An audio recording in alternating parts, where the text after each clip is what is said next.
Hola, somos estudiantes de la carrera de Ingeniería en Telecomunicaciones de la Universidad Nacional de Loja.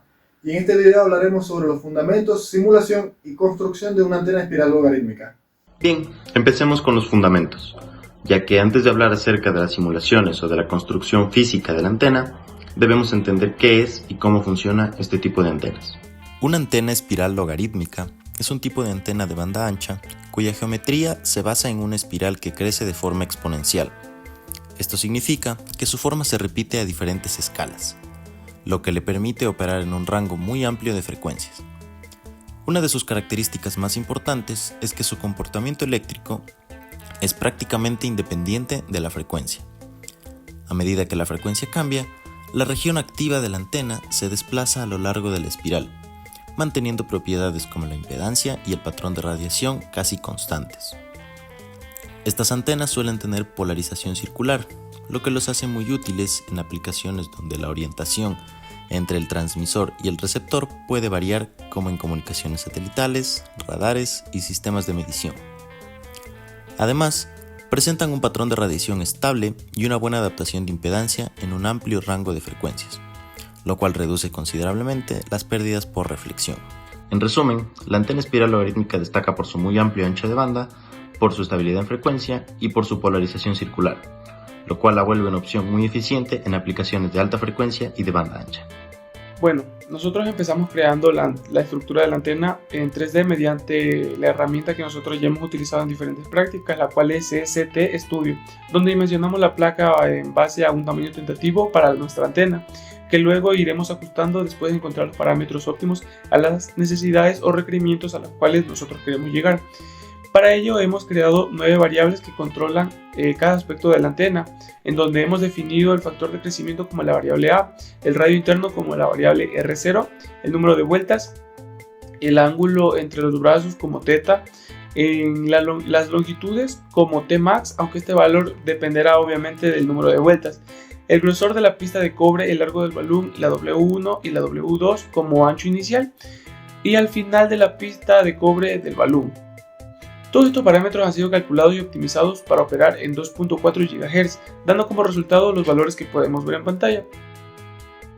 Este fue el modelo inicial creado por nosotros, pero se decidió cortar toda la antena definiendo un círculo con el mismo radio de su borde máximo. De esta forma la respuesta de frecuencia presenta un comportamiento más suave al no tener ángulos rectos, sino que cada brazo disminuye su grosor suavemente hasta llegar al borde. En la simulación obtuvimos como resultados favorables en un rango amplio de frecuencias, con pérdidas de retorno inferiores al menos 30 decibelios y un ROE rozando el 1. En cuanto al patrón de radiación, este presentaba directiva de 5.7 dBi en las direcciones perpendiculares al plano de la antena. Una vez satisfecho con los parámetros logrados en la simulación, estábamos listos para fabricar la antena. Como primer paso, se exportaron los archivos de XF para imprimir el diseño de la placa en una placa de cobre tamaño A4 mediante una máquina láser. Se pintó la placa con spray negro para que el láser queme todas las partes que no son de los brazos de la antena, y de esta forma deje al descubierto el cobre, que luego se disolvería usando ácido férrico. Debido a la dificultad de quemar una placa de doble cara mediante la máquina láser, lo cual se requería para hacer el balún, se optó por hacer las medidas a mano mediante un calibrador y pintar las zonas donde no se disolvería el cobre. Una vez disuelto tanto el cobre de la antena como el del balún, se procedió a hacer los cortes con un Dremel y soldar las piezas con su conector, que para esta antena hemos usado un conector SMA hembra con impedancia de 50 ohms. Se procedió a revisar su comportamiento mediante el VSWR, las pérdidas de retorno, en un equipo especializado para el análisis de estas antenas, obteniendo resultados favorables con el VSWR en torno a 1.2 y las pérdidas de retorno rondando los 19 dB. Con estos resultados, era hora de probar el alcance máximo de la antena. Para esto decidimos utilizar un router TP-Link modificado para poder servir de transmisor para la antena.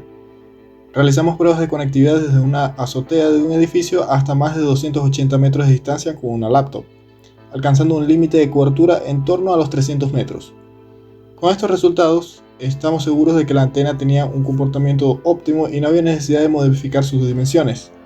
Procedimos a crear una carcasa a medida en el software Fusion 360 para posteriormente imprimir el diseño en 3D con material PLA. En dicho diseño se priorizaron dos cosas: reforzar la estructura de la antena evitando que se rompa con cualquier golpe y permitir acoplarla a un soporte donde pudiera controlarse el grado de inclinación y azimut de la antena.